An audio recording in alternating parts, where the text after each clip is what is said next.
Tapi orang kita bila kita cakap dia nak uruskan pusaka, katanya kubur masih merah. Kan? Dah sibuk bercerita tentang isu harta. Sebenarnya itu adalah pemikiran yang salah.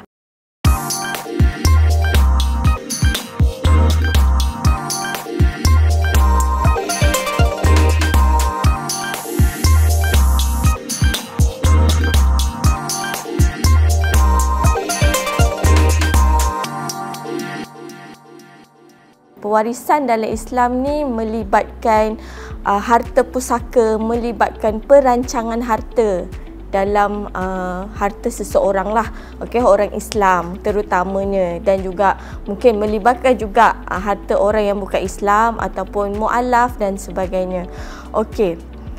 Banyak isu-isu dalam Malaysia berkaitan dengan harta pusaka. Ada yang bertelagah, ada yang muafakat, ada yang tidak sebulu, orang katakan, berkaitan dengan isu sampai berlaku halau menghalau di kalangan waris, berlaku isu yang pada kita macam tak logik di akal, tapi ianya berlaku. Bila berlaku kematian seseorang, terutama orang Islam, sebenarnya apa yang perlu didahulukan adalah menguruskan hutang si mati, iaitu dalam bahagian pewarisan kita ni ada dua hak. Satu, hak si mati, dan kedua adalah hak waris. Dan yang kita kena utamakan adalah hak si mati dulu, iaitu hutang arwah. Perlu diselesaikan. Selepas selesainya hutang, kita tengok pada level kedua, iaitu harta sepencarian. Adakah isteri ataupun pasangan ini nak menuntut ataupun tidak. Jadi sekiranya pasangan nak menuntut harta sepencarian, jadi kena tolaklah dulu harta sepencarian tersebut. Setelah ditolak, hutang tadi, hutang, harta sepencarian. Lepas tu kita tengok pada ketika hidupnya si mati ini, adakah si mati ini pernah mewasiatkan hartanya kepada orang lain, iaitu mungkin 1/3 hartanya nak diwasiatkan kepada masjid contohnya. Jadi perlu ditolak dulu yang itu. Kemudian barulah baki daripada harta-harta yang telah ditolak ini menjadi pusaka dan perlu diagihkan mengikut hukum faraid. Bukannya terus mati je seorang Islam itu terus diagih mengikut faraid. Tak, dia mesti tengok dulu hutangnya, mesti ditengok dulu harta sepencariannya, dan perlu ditengok dulu wasiat 1/3 yang telah dibuat. Sekiranya ada, kita perlu selesaikan yang itu dulu. Yang kedua, kita pergi kepada faraid lah. Ramai yang sangat yang tak faham tentang isu faraid, di mana faraid ini sebenarnya yang menerima itu ada tanggungjawabnya. Kita pecah kepada 3 sebenarnya untuk bahagian faraid ini, untuk waris-waris. Satu, menerima bahagian faraid tetapi tidak perlu bertanggungjawab ke atas harta tersebut. Kedua, menerima bahagian faraid tapi perlu diselangi dengan tanggungjawab. Ketiga, tidak menerima pun faraid tapi perlu menerima tanggungjawab. Yang pertama tadi, iaitu menerima faraid tidak perlu bertanggungjawab ke atas sesiapa. Contohnya isteri. Isteri memang dapat 1/8, tapi apa yang diterima adalah mutlak untuk dirinya. Dia tidak perlu menggunakan wang tersebut untuk memberi nafkah kepada anak-anaknya. Yang bawah umur. Yang kedua, menerima bahagian faraid dan perlu bertanggungjawab ke atas harta tersebut. Contohnya, bapa mertua ataupun ayah kepada si mati ataupun adik-beradik kepada si mati.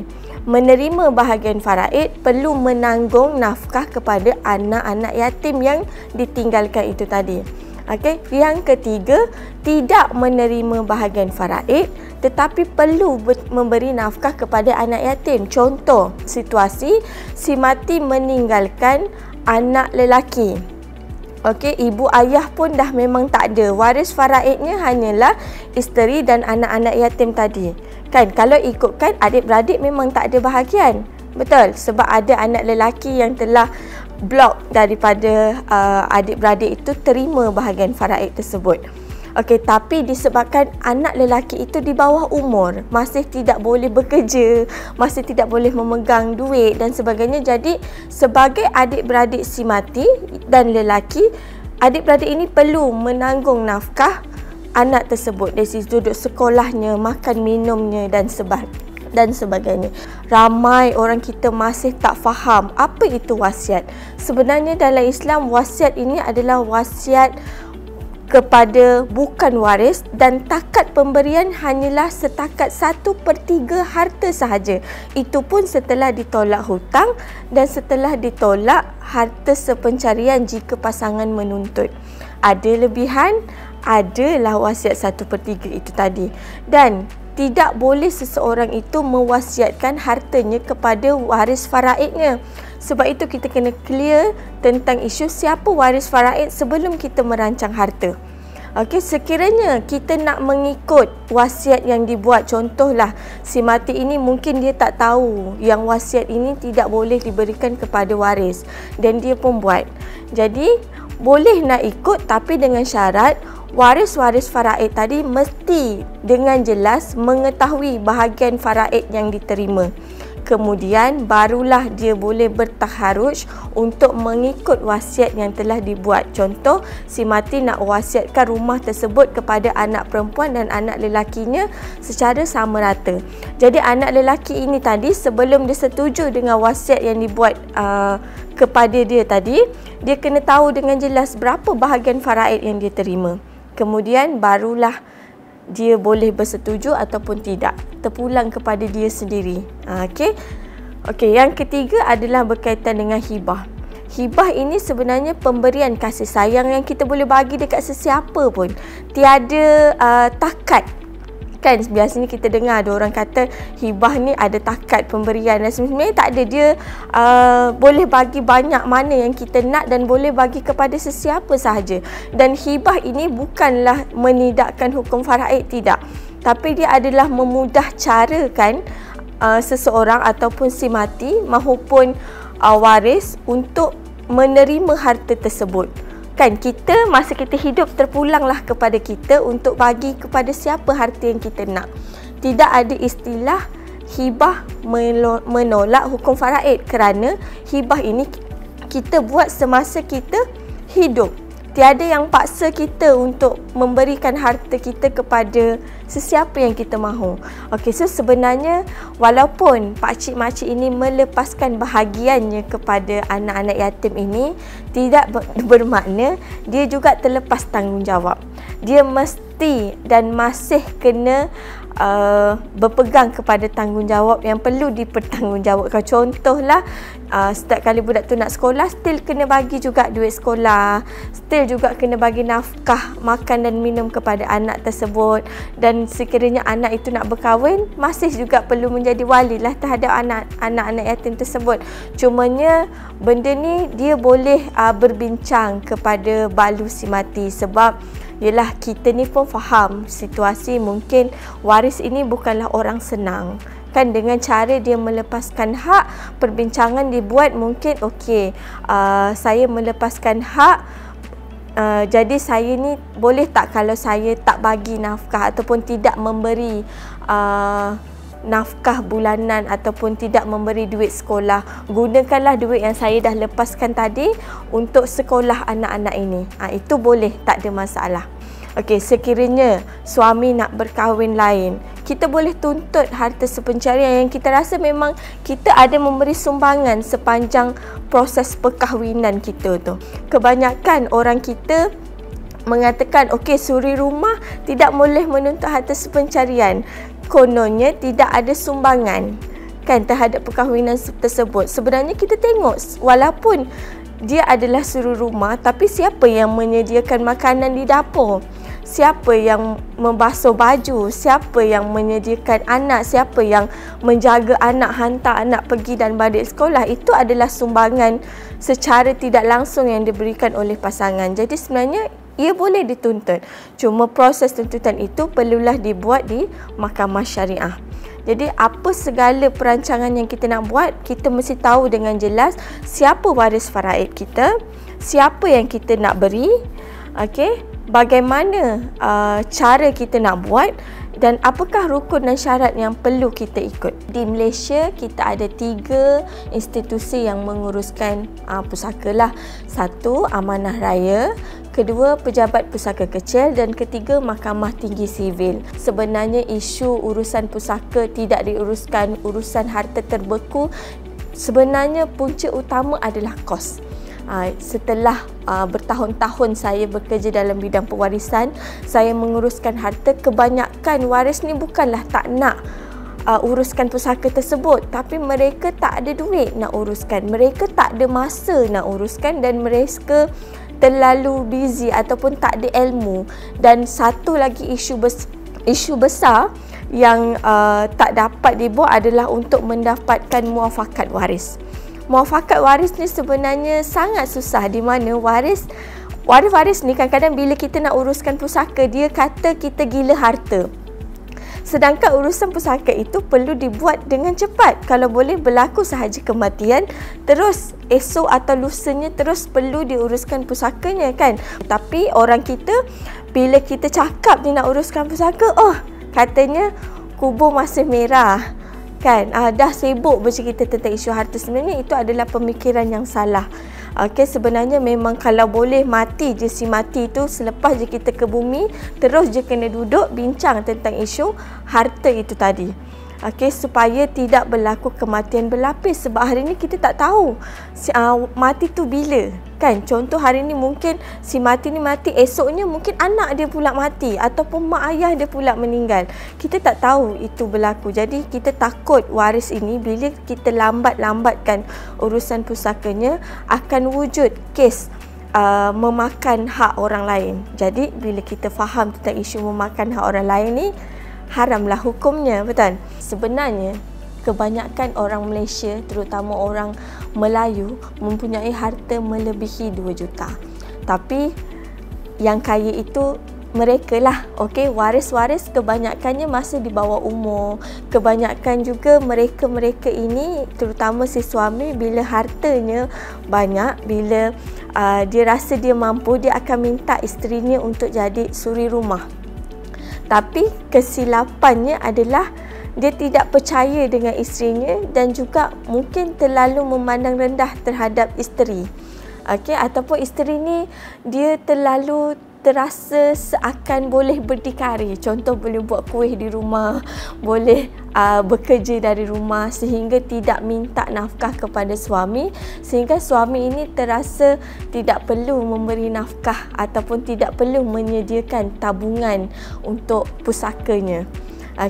Jadi kebanyakan orang Melayu kita, dia jadi lalai dan dia jadi terlepas, dia jadi macam isu tidak perlulah menyediakan tabungan tersebut.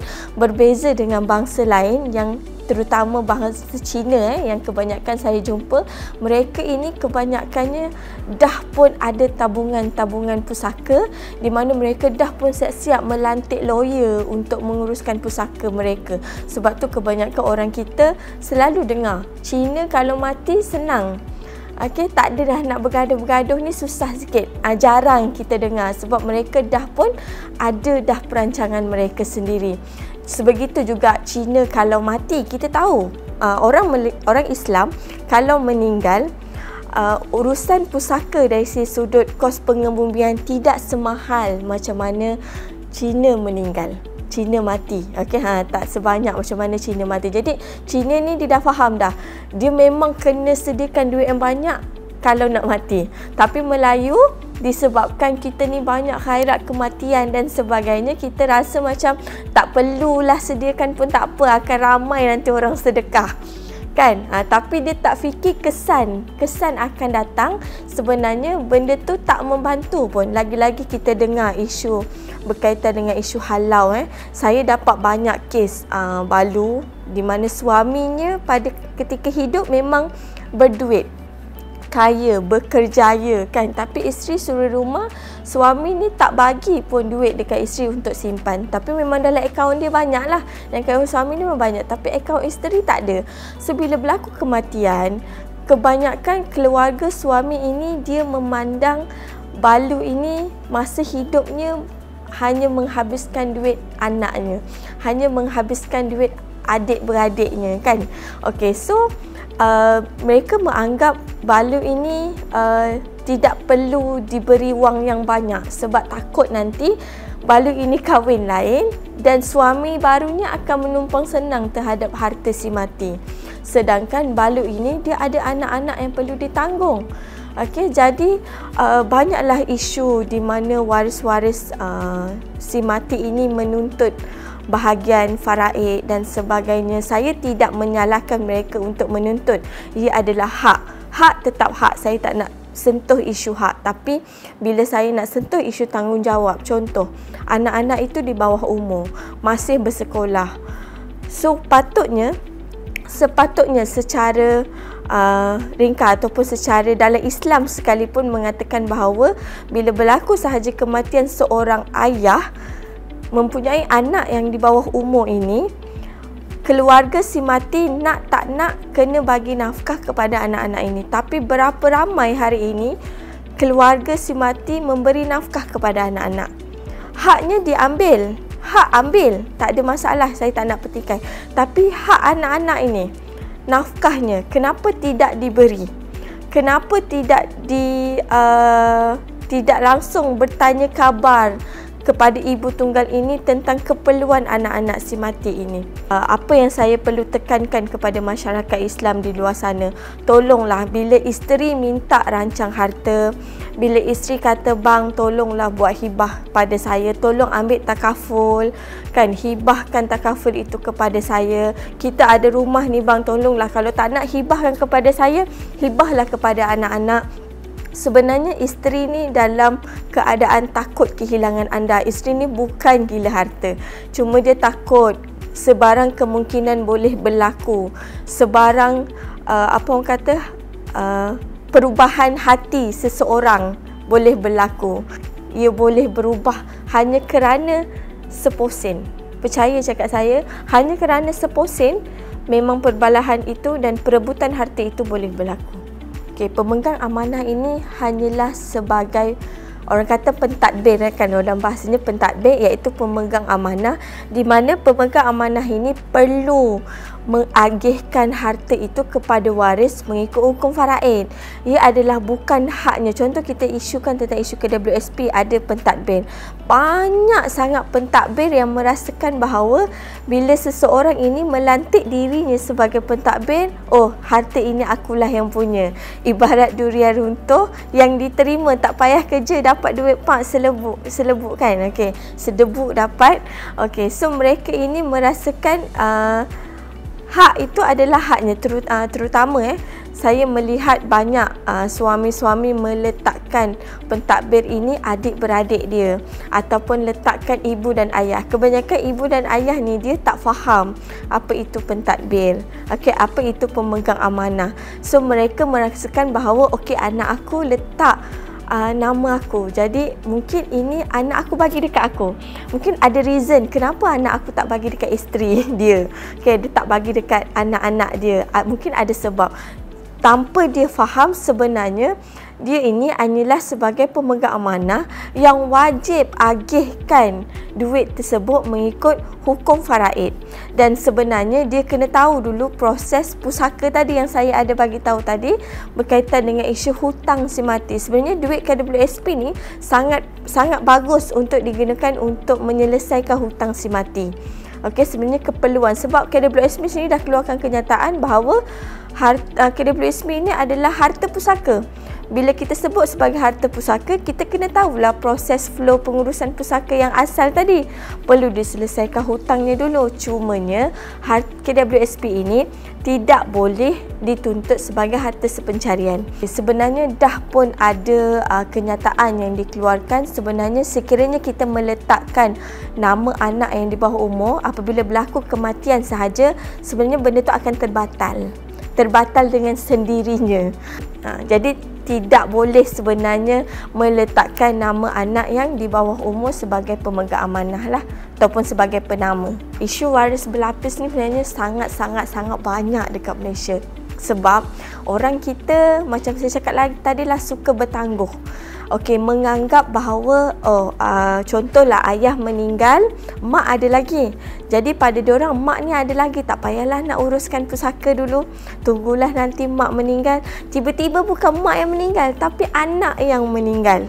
Contohnya Abang Long meninggal. Okey, bila berlaku kematian yang sebegini, kita kena faham Abang Long ni mungkin ada isterinya, ada anak-anaknya. Jadi automatik menantu ini tadi ataupun ipar dan juga cucu kepada si mati ada hak ke atas harta pusaka tersebut.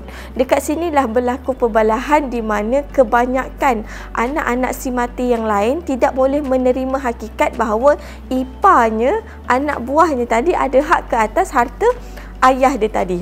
Okey, satu lagi isu yang saya nak sentuh adalah isu membeli harta ibu bapa semasa hidup.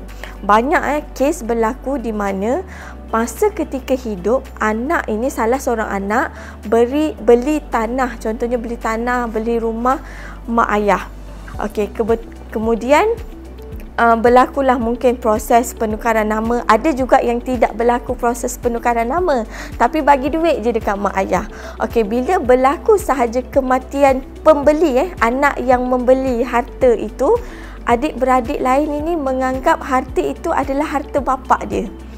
Jadi dihalaulah si Balu dan juga anak-anak. Okey, ada satu kes yang saya sangat terkesan pada saya sehingga sekarang. Okey, si isteri bercerita kepada saya suaminya menerima tanah tersebut daripada ayah semasa hidup lah. Kemudian ayah ni meninggal, tapi silapnya tidak tukar nama. Tapi adik-beradik semua tahu. Even mak mertua dia pun tahu yang ayah, yang suami dia tadi bagi harta dekat anak yang sulung ni tadi. Okey, kemudian anak yang sulung ni pun buatlah rumah dan sebagainya. Okey, anak-anak masih kecil, 3 orang lagi. Okey, kemudian ditakdirkan anak sulung ini meninggal, aksiden. Okey, kemudian mak mertua dia tadi halau menantu ini tadi bersama dengan cucu-cucunya sekali dihalau atas alasan ini tanah suami aku, dia kata. Sedangkan itu adalah cucu kandung, kan, cucu kandung. Dan juga ipar-ipar ni sekali bersama-sama dengan maknya tadi halau juga kakak si sulung ni tadi, isteri kepada anak sulung ni tadi yang dah jadi Balu. Dan kemudian si Balu ni tanpa dalam keadaan bersedih balik kampung, okey, dan jual nasi lemak. Okey, sedihnya tu jual nasi lemak balik kampung. Kemudian dia dah ada duit, dia pun berpindah sebab katanya dia sering diganggu oleh keluarga mertua kerana dikejar tentang isu duit lah. Ada duit si mati yang dalam akaun, okey, yang boleh dikeluarkan, tapi duit tu pun mak mertua dia nak juga dan ipar-ipar ni pun nak juga duit tersebut. Jadi dia bawa diri, dia hilang begitulah sahajalah. Kemudian dalam masa kalau tak silap saya 6 bulan selepas itu, selepas suami dia meninggal, mak mertua ni sakit. Okey, mak mertua ni sakit dan mak mertua ni ibaratnya seperti kena kifarah. Dia ketika sakit tu dia hanya menyebut nama menantu dan juga cucu-cucu yang telah dianiaya. Dia cuba untuk minta maaf, dia cuba cari, dia dah macam tak betul lah orang kata. So ipar-ipar ni cuba mencari Balu ni tadi, tapi memang Balu ni menyepikan diri, tak nak datang, sehinggalah berlaku kematian ibu mertua tadi. Katanya mati dalam keadaan matanya tidak tertutup. Itulah kifarah, dan selepas itu ipar-iparnya ni jadi macam jatuh miskin masing-masing. Itu kifarah yang diterimalah. Dan Balu itu bercerita dengan saya, dia tanya saya adakah saya berdosa kerana tidak memaafkan ibu mertua dan juga ipar-iparnya. Dan saya kata saya tidak boleh nak jawab sebab itu hati dia, sama ada dia nak memaafkan atau tidak. Dia yang terima, dia yang menghadapi ujian yang sehebat itu, terpaksa membesarkan anak kecil-kecil 3 orang, dihalau pula daripada rumah yang memang dibuat, didirikan sendiri oleh suaminya. So saya cuma cakap dengan dia, maafkanlah sebab orang itu pun dah tak ada. Saya kata mungkin dengan cara memaafkan kita boleh tenang, yang sana pun boleh tenang. Isu Balu menggunakan duit suami ni sebenarnya tak salah kalau digunakan untuk kehidupannya. Ialah kalau tak guna, macam mana Balu tadi nak survive, macam mana Balu nak meneruskan kehidupan, betul tak?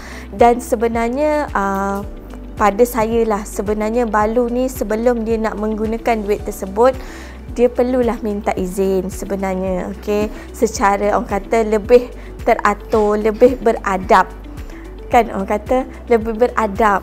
Sekiranya Balu ini minta izin kepada waris-waris faraid yang lain nak menggunakan, bagi tahu duit ni kita nak guna untuk anak-anak, untuk sakit ke, untuk saya nak beli makan minum saya. Kita faham orang kita bila mati sahaja faraid diutamakan, tapi dia terlupa yang isteri ini perlu makan, perlu minum, anak ini perlu susu. Kan sepatutnya kalau rasa tak nak isteri tadi ambil duit tersebut, anda kena saralah anak itu tadi. So sebenarnya isteri ni dia bukanlah gila harta. Suami kena faham.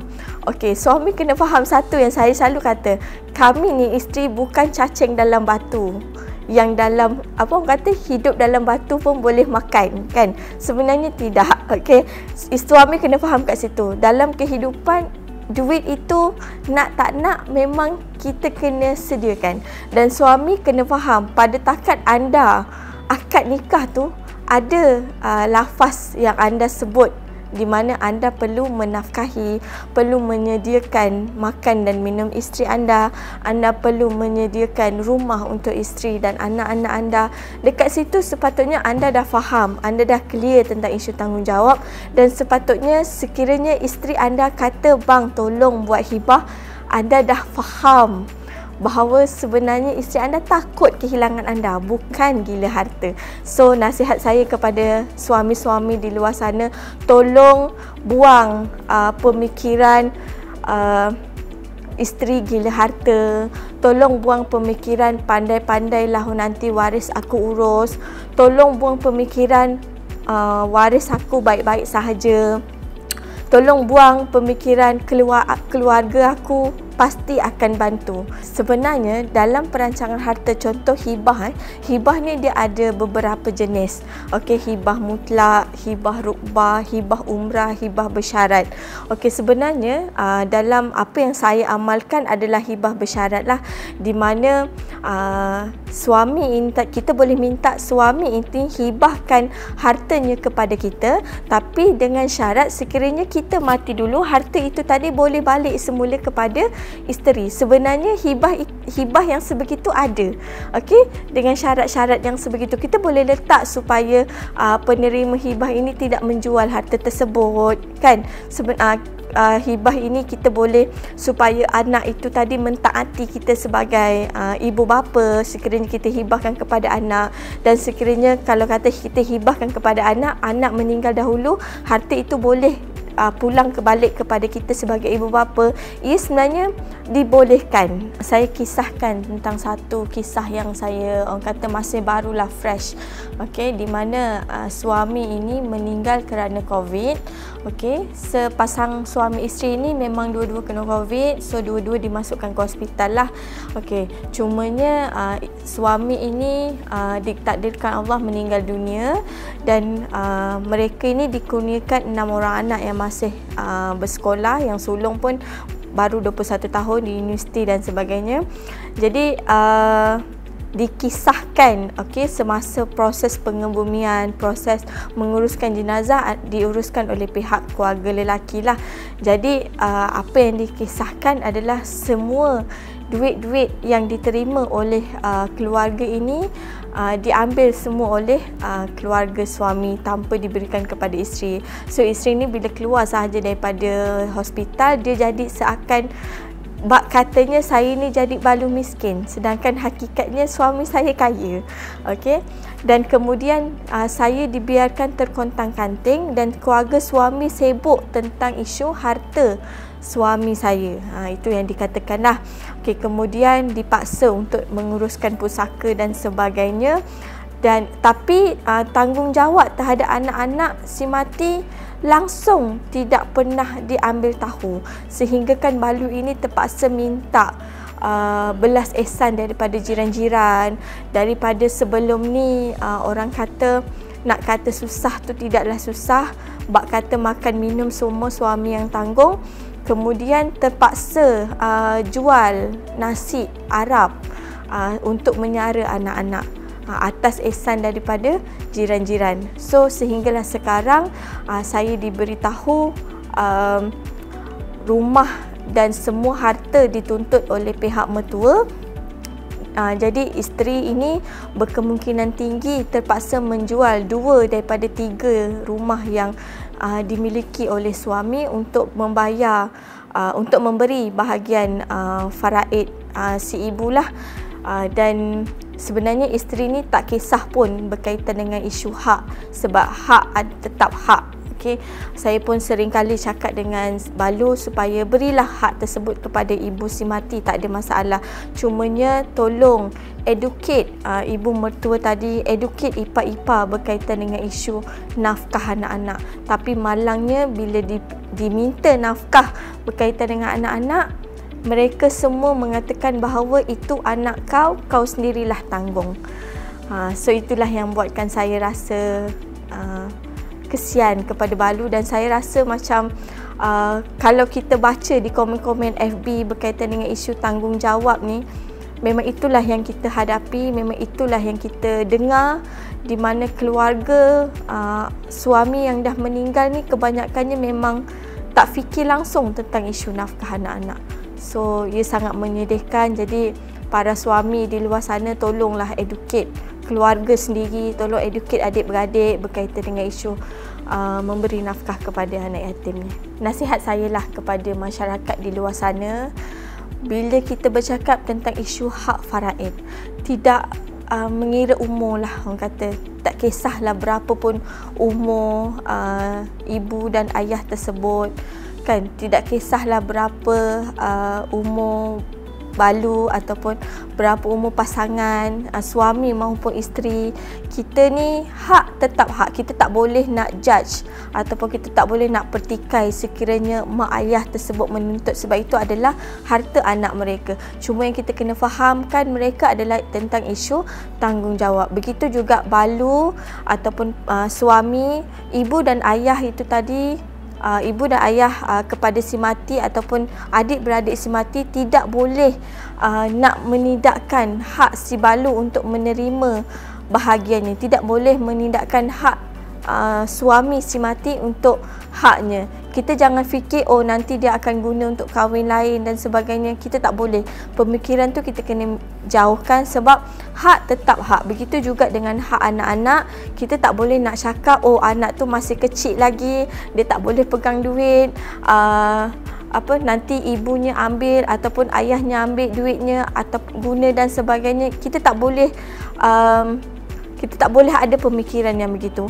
Hak tetap hak. Dalam Islam, faraid tu dah memang cantik sangat. Faraid itu sangat bangga, Allah dah tetapkan bahagian masing-masing dengan cara yang sangat terbaik. Cumanya atas diri kita sendiri sebagai seorang manusia untuk menilai ataupun untuk bertanggungjawab ke atas apa yang kita miliki dengan apa yang kita dapat